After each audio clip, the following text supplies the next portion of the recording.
ओम श्री परमात्मने नमः। माता दुर्गा के पांचवें स्वरूप माता स्कंद माता की सदा ही जय हो। जय माता स्कंद माता की। माँ दुर्गा जी के पांचवें स्वरूप को स्कंद माता के नाम से जाना जाता है। ये भगवान स्कंद कुमार कार्तिकेय नाम से भी जाने जाते हैं। ये प्रसिद्ध देवासुर संग्राम में देवताओं के सेनापति बने थे। पुराणों में इन्हें कुमार और शक्तिधर कहकर इनकी महिमा का वर्णन किया गया है। इनका वाहन मयूर है, अतः इन्हें मयूर वाहन के नाम से भी अभिहित किया गया है।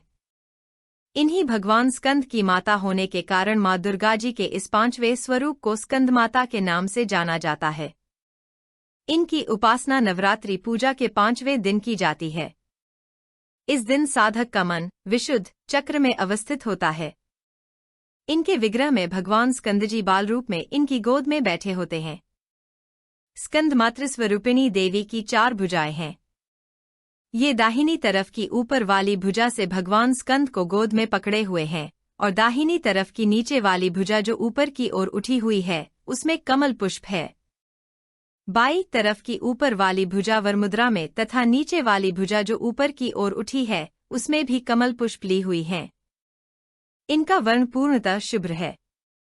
ये कमल के आसन पर विराजमान रहती हैं। इसी कारण से इन्हें पद्मासना देवी भी कहा जाता है। सिंह भी इनका वाहन है। नवरात्र पूजन के 5वें दिन का शास्त्रों में पुष्कल महत्व बताया गया है। इस चक्र में अवस्थित मन वाले साधक की समस्त बाह्य क्रियाओं एवं चित्तवृत्तियों का लोप हो जाता है। वह विशुद्ध चैतन्य स्वरूप की ओर अग्रसर हो रहा होता है।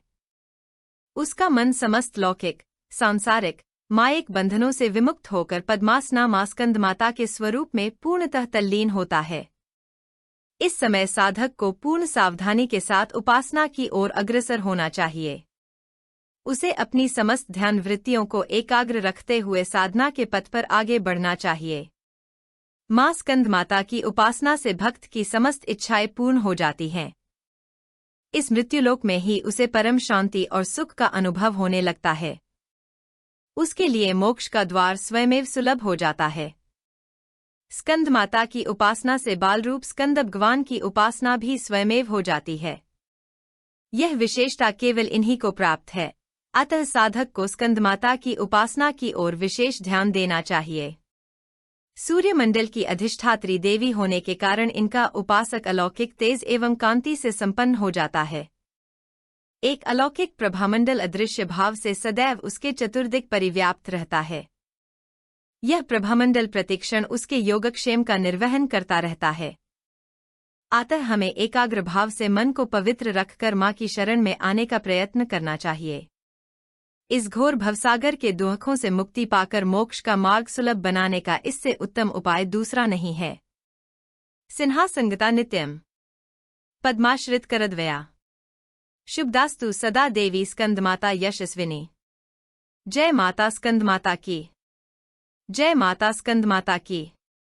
सभी नवरात्रि में माता की कथा सुनने के लिए हमारे चैनल को लाइक करें, शेयर करें और सब्सक्राइब करें।